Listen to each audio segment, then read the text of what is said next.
Step away from the vehicle. Now. And give me your ID. Officer, I'm on private property committing no crime. Am I being detained or am I free to go? You're being detained for obstruction. Hands on the car. Refusing an unlawful order is not obstruction. Stop reaching. Get on the ground. The high-definition lens of the body camera mounted on Officer Kyle Brannigan's chest was recording in 1080p, capturing every pixel of the sunny Saturday morning, every dust mote dancing in the light, and ultimately every second of the mistake that would destroy his life. Brannigan, a 27-year-old patrolman with 3 years on the force and a chip on his shoulder the size of Texas, had absolutely no idea that the man he was pulling up behind was not a drug dealer, not a vagrant, and certainly not a criminal. The man methodically wiping down the chrome bumper of a pristine 1969 Ford Mustang Mach 1 was Colonel Marcus Thorne, United States Marine Corps retired. Thorne had led battalions in the Gulf, commanded special operations task forces in the Horn of Africa, and carried shrapnel in his left hip that triggered metal detectors at 3 different airports. He wasn't panicking. He wasn't hiding anything. He was simply enjoying the peace of a Saturday wash, a ritual he had maintained since he returned stateside 15 years ago. But before we get into the details of this infuriating encounter, I need you to take a second. Pause the video, scroll down, and let me know in the comments. Do you think law enforcement officers today receive enough training on how to respect our veterans? Type yes or no. This story is going to make your blood boil, and you need to see how it ends. Marcus Thorne stood 6'2", his posture as straight as a plumb line despite the ache in his joints that came with humidity. At 58 years old, his hair was graying at the temples, cut in a high and tight that hadn't changed since Paris Island. He wore a simple gray t-shirt with no logos, well-fitted blue jeans, and polished work boots. To the casual observer, he was just an older black man taking care of a classic car. To Officer Brannigan, who was cruising the parking lot of the self-service car wash looking for activity, Thorne fit a profile. Brannigan had been told by his field training officer years ago that drug dealers often used loud self-service car washes to conduct transactions under the noise of the sprayers. He had also been told that expensive vintage cars in this particular district usually meant new money from illicit sources. It was lazy police work, the kind based on assumptions rather than intelligence, but Brannigan prided himself on being a wolf hunter. He parked his cruiser at an angle blocking the exit of the wash bay. It was an aggressive move designed to establish dominance before a word was even spoken. Thorne noticed the cruiser in his peripheral vision. He didn't turn immediately. He finished drying the rear quarter panel with his microfiber cloth, folded it neatly, and placed it in the bucket. Only then did he turn to face the officer. Thorne's face was a mask of calm discipline. He had stared down warlords and negotiated with tribal leaders who had AK-47s pointed at his chest. A 20-something cop with a bad attitude didn't elevate his heart rate by a single beat. Brannigan stepped out of the vehicle, adjusting his duty belt. He didn't wave. He didn't say hello. He walked with his hand resting near his holster, chest-puffed-out sunglasses hiding his eyes. "Hey, you," Brannigan called out, his voice echoing slightly against the tiled walls of the wash bay. "Step away from the vehicle." Thorne remained standing by the driver's side door. He didn't step away, but he didn't advance either. He kept his hands clearly visible, hanging loosely at his sides, a non-threatening posture that every veteran knows is actually a position of readiness. "Is there a problem, officer?" Thorne's voice was a deep baritone, steady and devoid of fear. "I said step away from the vehicle," Brannigan repeated louder this time, closing the distance. "And let me see some ID." Thorne looked at the young man. He saw the tension in the officer's jaw, the lack of professional courtesy. He recognized the type immediately. He had seen young Marines like this, eager for a fight, lacking the wisdom to know when to pick one. "Officer," Thorne said, his voice dropping an octave, "I am washing my vehicle on private property. I have paid for the service. Unless you have a specific reason for this interruption, I'd like to finish my work. I'm investigating a report of loitering and potential narcotics activity in the area. Brannigan lied. There was no report. He was fishing. Now, for the last time, give me your ID or I'm going to pull you out of here. Thorne didn't flinch. He knew the Fourth Amendment better than most lawyers. He had spent years studying the Constitution. He had sworn an oath to defend against all enemies, foreign and domestic. He knew that in this moment, the domestic threat to the Constitution was standing right in front of him wearing a badge. "Officer," Thorne said, keeping his hands where Brannigan could see them, "you are conducting a Terry stop. For that to be lawful, you need reasonable, articulable suspicion that I have committed, am committing, or am about to commit a crime. Loitering while washing a car at a car wash is not a crime, and a vague reference to narcotics activity without specific facts linking me to it does not meet the legal standard for a detention. I am not obligated to provide identification unless I am being lawfully detained for a specific crime." Brannigan stopped. He blinked behind his sunglasses. He wasn't used to people talking back, and he certainly wasn't used to suspects citing Supreme Court standards. "You a lawyer?" Brannigan sneered, stepping into Thorne's personal space.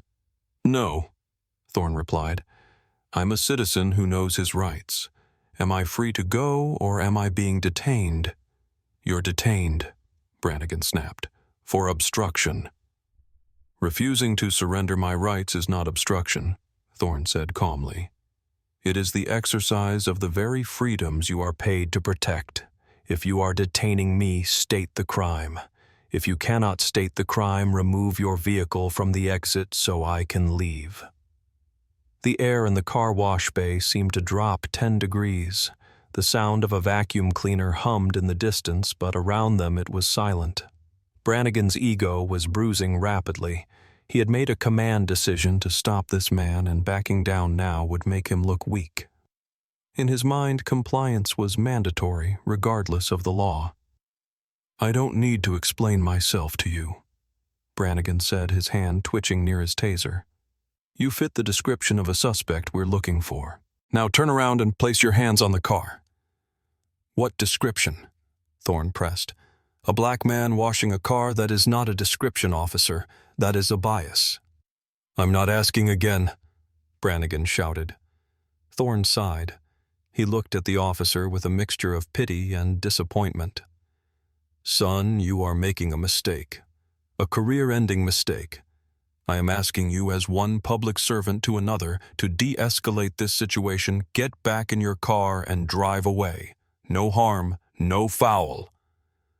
"Don't you call me son," Brannigan yelled. "Hands on the car. Now." Thorne didn't move toward the car. He knew that submitting to an unlawful order often legitimized it in court later. He stood his ground, not aggressively, but immovably. "I will not," Thorne said. "I have done nothing wrong. I am going to reach for my drying towel to finish my work. I am not reaching for a weapon." It was a test of the officer's discipline. Thorne moved his right hand slowly toward the yellow microfiber cloth sitting on the hood of the Mustang. It was a slow, deliberate movement, telegraphing his intent. But Brannigan didn't see a towel. He saw a challenge. He saw a suspect refusing to submit to his authority. And in that split second, Brannigan decided that force was the only language this man would understand. "He's reaching," Brannigan screamed, mostly for the benefit of his body camera, trying to create a narrative of danger where none existed. He drew his taser in a fluid motion, the yellow plastic weapon leveling at Thorne's chest. "Get on the ground. Get on the ground now, or I will tase you." Thorne froze. He looked at the prongs of the taser. He had seen men take shrapnel and keep moving, but he also knew that electricity didn't care about willpower. He had artificial components in his hip and shoulder. A fall onto the concrete could be catastrophic.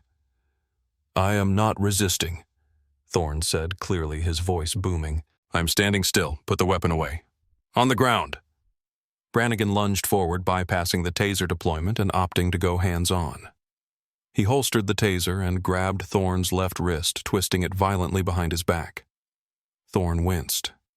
The torque on his shoulder, a shoulder that had been reconstructed after an IED blast in Fallujah, sent a blinding bolt of white-hot pain shooting up his neck. His instinct, honed by 30 years of combat training, was to disarm the attacker. He could have. Even at 58, Thorne knew 3 different ways to break the young officer's arm before Brannigan could blink. But he also knew that if he fought back, he would be shot. The headline would read, "Officer Involved Shooting," and the truth would be buried with him. So he did the hardest thing a warrior can do. He submitted. "You are injuring a pre-existing combat wound." Thorne gritted out through clenched teeth as Brannigan slammed him against the wet metal of the Mustang. "I am not resisting." "Stop fighting me!" Brannigan yelled, breathing hard, wrestling with a man who wasn't wrestling back.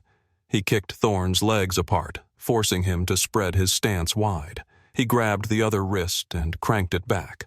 The sound of the handcuffs ratcheting shut was sharp and metallic. Click, click, click. By now, a small crowd had gathered. A woman vacuuming her minivan 2 bays down had stopped and was holding up her phone. A young man in a hoodie was recording from the sidewalk. "Why you arresting him?" the woman shouted. "He was just washing his car. I watched him for 20 minutes. "Back up!" Brannigan yelled over his shoulder, sweat dripping down his forehead. "Back the hell up or you're next." Thorne stood, pressed against his beloved car, his cheek against the cold roof. He felt the humiliation burning hotter than the pain in his shoulder. He had worn the uniform of his country. He had commanded thousands of men. He had sat in the Situation Room. And now he was being treated like a criminal by a man who wasn't even born when Thorne was earning his first Bronze Star. "Officer," Thorne said, his voice low and dangerous, "you have just arrested a retired Marine colonel without probable cause. You have used excessive force on a disabled veteran. Every second of this is being recorded. I want you to remember this moment, because this is the moment your badge became a liability to your city." "Shut up," Brannigan panted, patting down Thorne's pockets. "You're under arrest for resisting arrest, obstruction of justice, and disorderly conduct." "There was no arrest to resist until you invented one," Thorne replied. "Reach into my front left pocket. You will find my wallet. Inside is my identification." Brannigan fished the wallet out. He didn't look at it immediately. He was too pumped up on adrenaline and anger. He shoved the wallet into his own pocket. "We'll sort that out at the station. Right now, I'm searching this vehicle." "Incident to arrest." "I do not consent to a search," Thorne stated firmly. "Arizona vs. Gant. You cannot search my vehicle incident to arrest unless I am within reaching distance of the passenger compartment, or you have reason to believe evidence of the crime of arrest is inside. I am handcuffed and in your custody. There is no evidence of obstruction in my glove box. If you open that door, you are violating the Fourth Amendment again." Brannigan laughed a short, nervous bark. "I'm towing the car. It's an inventory search. I can look wherever I want." Brannigan left Thorne standing by the cruiser, supervised by a second officer who had just arrived, a rookie named Evans, who looked uncomfortable with the whole situation. Evans didn't say a word, just watched Thorne with a mixture of confusion and apprehension. Thorne stood tall, ignoring the pain in his shoulder, watching Brannigan approach the Mustang. Brannigan pulled open the driver's side door. The interior smelled of leather and vanilla. It was immaculate. No trash, no loose change, no baggies of drugs. Brannigan ripped up the floor mats, looking for hidden compartments. Nothing. He checked under the seats. Nothing. He was starting to sweat more profusely now. He needed to find something, anything, to justify the stop. A roach clip, an open container, a weapon. He popped the glove box. Inside there was a neat stack of papers and a small leather-bound case. Brannigan grabbed the papers first. Vehicle registration, insurance, proof of ownership. All current. All in the name of Marcus Aurelius Thorne. Then he saw the leather case. He opened it. Inside was a Purple Heart medal resting on purple velvet. Next to it was a set of military identification cards. One was a standard retired ID. The other was a Department of Defense building pass with a clearance level indicator that Brannigan had never seen before top secret SCI. Brannigan stared at the metal. The gold heart with the profile of George Washington seemed to glare at him. Beside the case lay a folded triangular American flag encased in plastic, a memorial flag, and tucked in the back of the glove box was a Sig Sauer P226. Brannigan grabbed the gun. It was holstered. He checked the magazine. Full. He ran the serial number on his radio. "Dispatch, run a firearm for me." "Go ahead, 1 Adam 12. He read the numbers. A pause.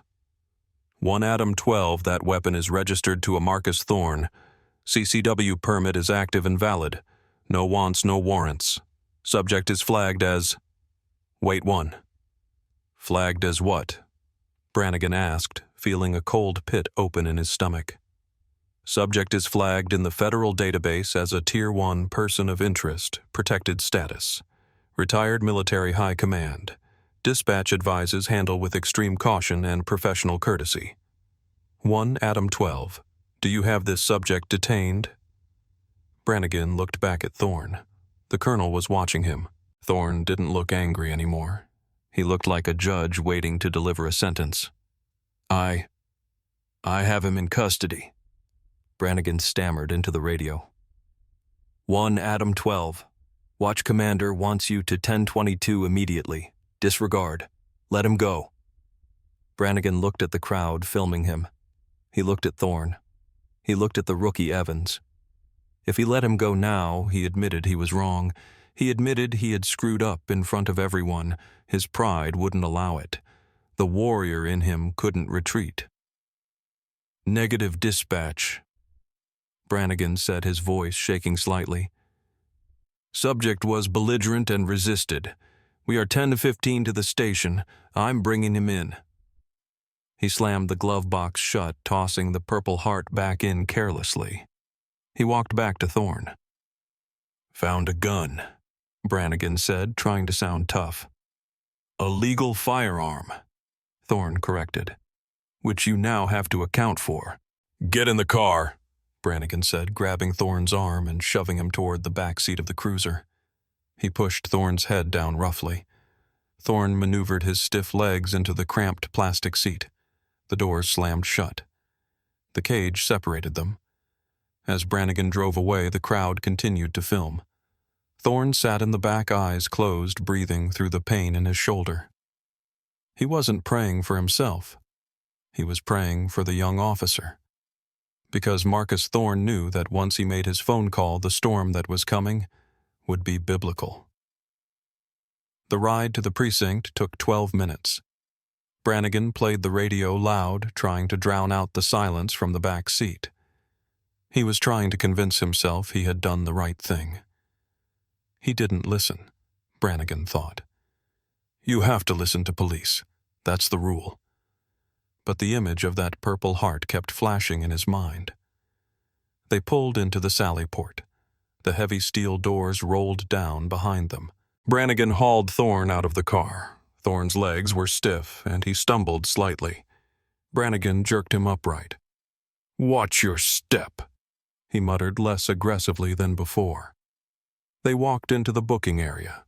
The smell of stale coffee and industrial cleaner hit them. Behind the high desk sat Sergeant Thomas Miller. Miller was 62, a relic of the old breed. He had a mustache that could scrub a pot and eyes that had seen every lie a human being could tell. He was reading a newspaper, a habit he refused to break for a smartphone. Miller looked up as Brannigan wrestled Thorne toward the bench. Miller's eyes went from Brannigan to Thorne, and then they stopped. Miller squinted. He stood up slowly, the newspaper sliding to the floor. Kyle? Miller said, his voice strangely quiet. What do you have there? Resisting obstruction disorderly. Brannigan rattled off. Refused to ID became combatant. Miller walked around the desk. He didn't look at Brannigan. He walked straight up to Thorne. Miller looked at the way Thorne held himself even in cuffs. He looked at the high and tight haircut. He looked at the scar on Thorne's neck, a faint white line left by a sniper's bullet in 1991. "Colonel," Miller asked, his voice trembling. Thorne looked at the sergeant. He recognized the tone. "Sergeant." Thorne nodded. "I believe I am currently a prisoner of war in my own country." Miller's face went white. He turned on Brannigan with a speed that belied his age. "Take those cuffs off, now!" "Sarge, he resisted, I said, take them off!" Miller roared, the sound echoing off the concrete walls. "Do you know who this is? This is Colonel Marcus Thorne. He commanded the 1st Marine Division.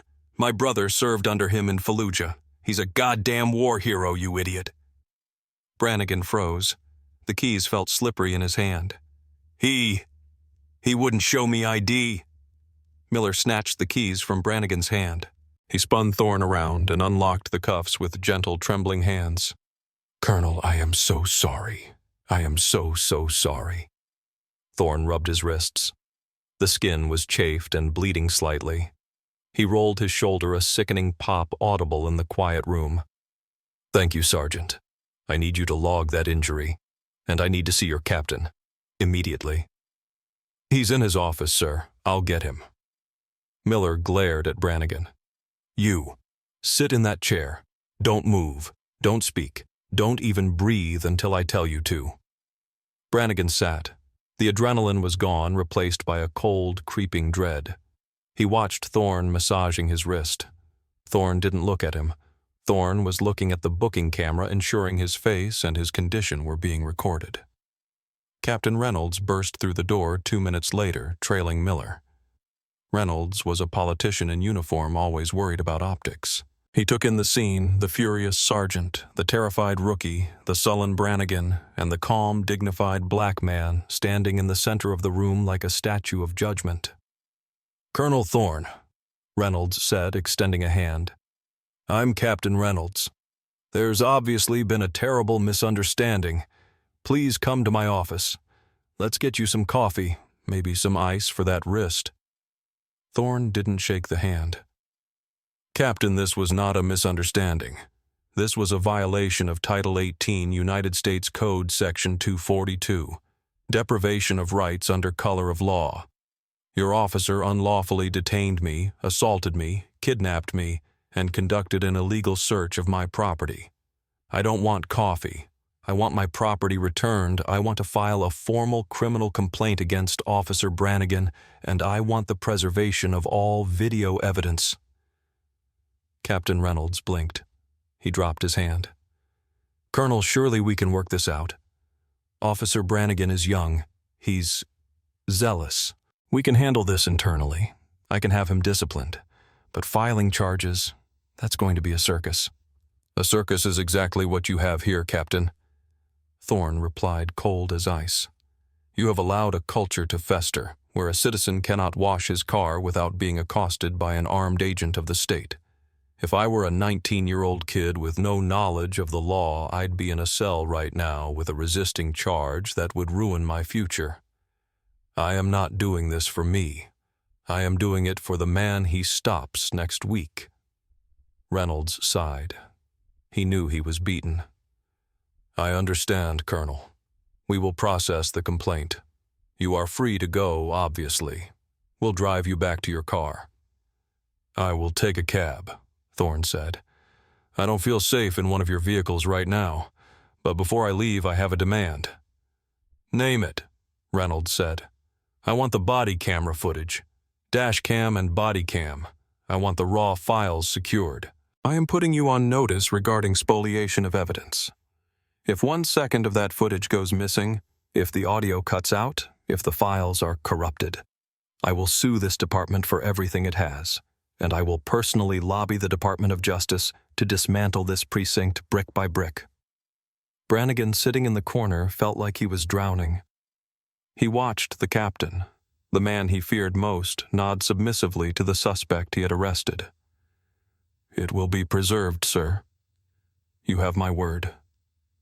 Your word isn't enough, Captain. The law is what matters. Thorne turned to Brannigan.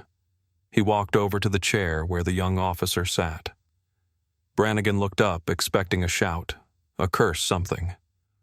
Thorne spoke quietly. You dishonored your badge, son. But worse, you dishonored the flag you wear on your shoulder.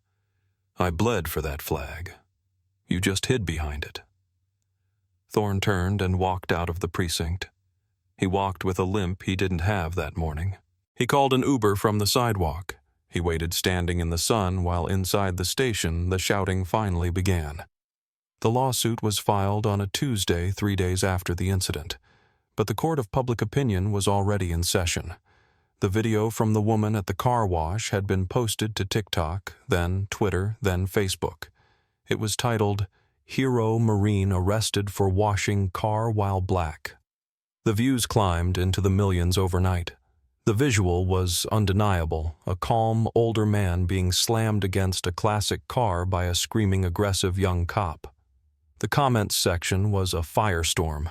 Veterans groups, civil rights organizations, and car enthusiasts all united in fury. That's Colonel Thorne. He was my CO in the Gulf. This is a disgrace. I'm a retired cop of 30 years. That stop was bad from second one. No PC, no reason. Since when is drying a Mustang a crime? Then the Bodycam footage was released. Thorne's lawyer had successfully petitioned for an emergency release of the footage in the interest of public safety. If the cell phone video was the spark, the Bodycam was the gasoline. The public watched the entire interaction. They heard Brannigan's arrogance. They heard Thorne's calm legal citations. They watched the search of the glove box. The moment Brannigan held the Purple Heart in his hand and then threw it back, that moment broke the internet. Fox News, CNN, MSNBC. They all ran the story. It was the rare news cycle where everyone agreed. The optics of a white officer disrespecting a black veteran's Purple Heart were indefensible. Internal Affairs launched a comprehensive investigation, but the conclusion was foregone. They dug into Brannigan's history. They found a pattern. Over his 3 years, Brannigan had stopped African American men over the age of 40 at a rate 4 times higher than the department average. His notes were always vague, suspicious demeanor, furrowed brow, evasive answers. He had been building a career on bullying men he thought wouldn't fight back. The report was 90 pages long. It detailed 22 violations of department policy in the Thorne arrest alone. Unlawful detention, excessive force, unlawful search, failure to de-escalate, conduct unbecoming. The union tried to fight it. They claimed Brannigan was under stress and feared for his life. But the video didn't lie. Thorne was holding a yellow towel. There was no weapon. There was no threat. Only a bias that had been allowed to wear a badge. 6 months later, the settlement was finalized. The city settled with Marcus Thorne for $1.5 million. They didn't want a jury trial. They knew a jury would have given him 10 times that amount, just out of spite. On the day the check cleared, Thorne held a press conference. He stood at a podium. His arm in a sling. Surgery had been required to repair the torn rotator cuff from the arrest. He looked at the cameras. I have spent my life serving this country, Thorne said, and I believe in the rule of law, but laws are only as good as the men and women who enforce them. Officer Brannigan was not a bad apple. He was the product of a system that prioritizes compliance over constitutional rights. Thorne held up the check. I don't need this money. My pension serves me fine, so I am donating this entire amount, $1.5 million, to the Wounded Warrior Project and to a new legal defense fund for veterans who have been victims of police misconduct. Kyle Brannigan was fired. His certification was revoked by the state board, meaning he could never work as a police officer in that state again. He was sued personally in civil court and forced to declare bankruptcy. His name became a cautionary tale in police academies across the nation. Don't pull a Brannigan became shorthand for an unconstitutional stop. The final scene of our story takes us back to that car wash. It's a year later. The sun is shining. The 1969 Mustang is there gleaming in the light. Marcus Thorne is there too. His shoulder is stiff and he can't lift his left arm above his head anymore, so he has to use a step stool to dry the roof. He wipes the water away, revealing the deep, flawless paint beneath.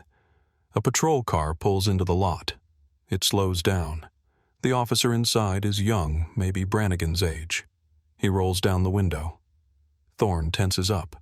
He watches the car. The officer looks at Thorne. Then he looks at the Mustang. The officer nods respectfully, raises a hand in a wave, and drives on. Thorne watches him go. He takes a deep breath, the smell of soap and wax filling his lungs. He picks up his yellow towel. He has won the battle, but the war for justice that never truly ends. This story isn't just about one bad stop. It's about the dignity we owe to the men and women who served and the rights that every citizen possesses regardless of what they look like or what car they drive. Marcus Thorne had the rank, the knowledge, and the resources to fight back. But what about the people who don't? What about the 19-year-old kid who gets scared and pleads guilty just to go home? If this story moved you, if you believe in holding power accountable, I need you to do two things. First, share this video with a veteran you know.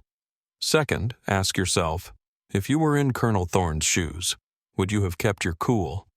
Let me know in the comments below. Thanks for watching. Stay safe, know your rights, and never stop holding the line. See you in the next one.